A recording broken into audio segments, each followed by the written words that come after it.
Parents of teens probably know all about the excitement surrounding the rollout of 5G here in the Twin Cities.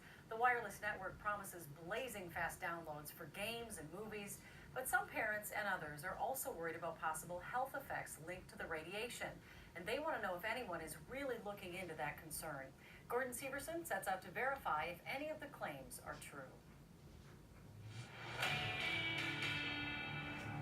You may have seen them already, cell towers popping up in your neighborhood. It's all part of the 5G expansion, bringing faster downloads, streaming, and gaming to your smartphones. But is it safe?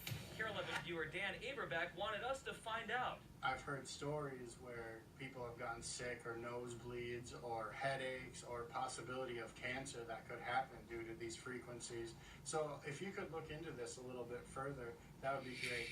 Well, Dan, we researched your question and found a mixed bag of opinions. The CDC says there is no scientific evidence that provides a definite answer to that question. The EPA says at very high levels, RF, radio frequency energy, is dangerous. At ground level, though, exposure to RF from sources like cell phone towers is usually pretty low. The FCC regulates these signals, setting safety limits, and says 5G falls well within their limits. We want the U.S. to be at the forefront of this innovation. We reached out to Verizon, one of the companies pushing 5G, and it says it's comparable to exposure from products such as baby monitors, Wi-Fi routers, and Bluetooth devices.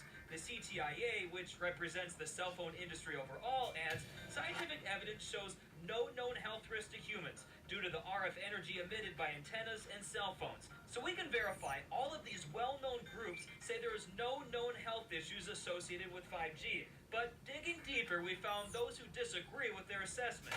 In 2011, the International Agency for Research on Cancer, a department of the World Health Organization, categorized radiofrequency electromagnetic fields as a possible carcinogen, meaning it could cause cancer, but more research is needed to find out.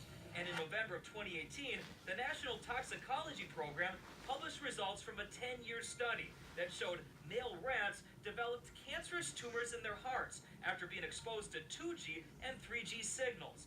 But no human trials have taken place yet. Washington State University professor Martin Paul is a national expert on the subject, and he argues the research shows there is a link to cancer right now, and with 5G, it will only get worse. I think there's no question that EMS cause cancer. We know there are hormonal effects, we know there are effects on the immune system, reproductive effect, and it's of extraordinary concern. UC Berkeley professor Joel Moskowitz agrees, adding the regulations the industry has in place don't account for the unique 5G signal and were only designed to protect people from short-term effects. The government's safety guidelines were not designed to protect us from the effects of long-term exposure to low-intensity radiofrequency radiation. Both professors were among a list of 180 experts from 36 countries who filed an appeal to stop the 5G rollout until research can show whether or not our health is truly at risk. So at this time, we can verify there's not enough evidence to sway government regulators to stop 5G, but there's enough evidence to raise concerns among some scientists.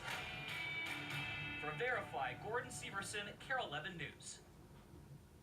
Well, it sounds like we should do a few more stories on that topic, but if you have something else you'd like us to verify, send an email or video of your question to verify@kare11.com or reach out on Facebook or Twitter.